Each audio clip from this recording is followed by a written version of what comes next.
Get your free copy of the complete tutorial at www.teachucomp.com/free.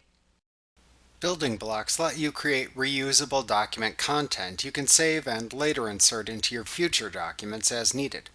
For example, you could save your company's logo and name as a custom building block you could easily insert into future documents without having to recreate all of the content and related formatting. The content you can save as a building block can range in complexity from simple text entries to more complex logos and watermarks. Building block content is saved into and organized by galleries. Also, note that you can save building blocks with your document templates for easy distribution. To create building blocks in Word, you must first create the content to save and reuse. To do this in a Word document, create the text, pictures, or whatever it is you want to save as a building block.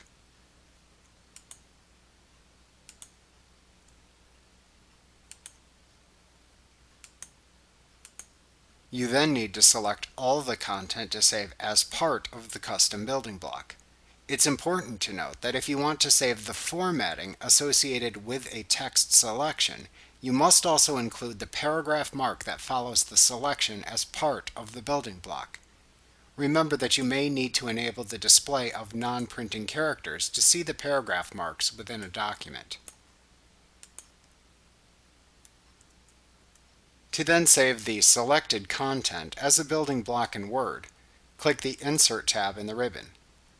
Then click the Quick Parts button that appears in the Text button group. From the drop-down menu of choices, choose the Save Selection to Quick Part Gallery command to open the Create New Building Block dialog box. This dialog box lets you give Word the information it needs to store and organize the content for later use. Type a name for the building block into the Name field. Then use the Gallery drop-down to choose the type of gallery into which to save the content.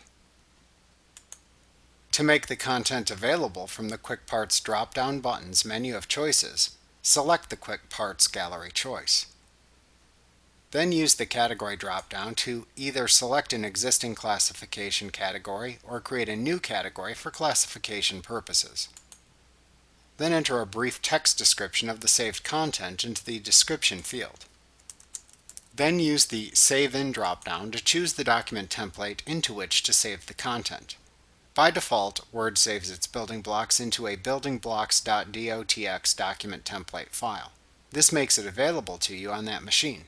However, you can also save it into another document template if desired. Any document later created from the selected template will have the building block available to it.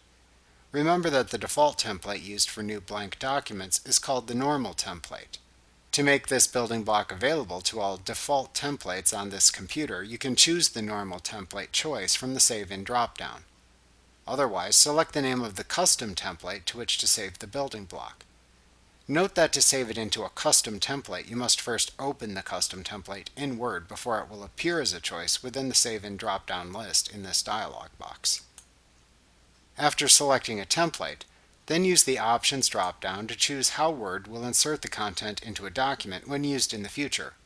Your choices are Insert Content in its own page, which inserts the building block content into its own page with page breaks placed before and after the insertion point, Insert in its own paragraph, which inserts the content into its own paragraph within the page, or Insert Content Only, which only inserts the content of the building block. After entering the information, then click the OK button to save the selected content as a building block into the selected template. Like what you see? Pick up your free copy of the complete tutorial at www.teachucomp.com/free.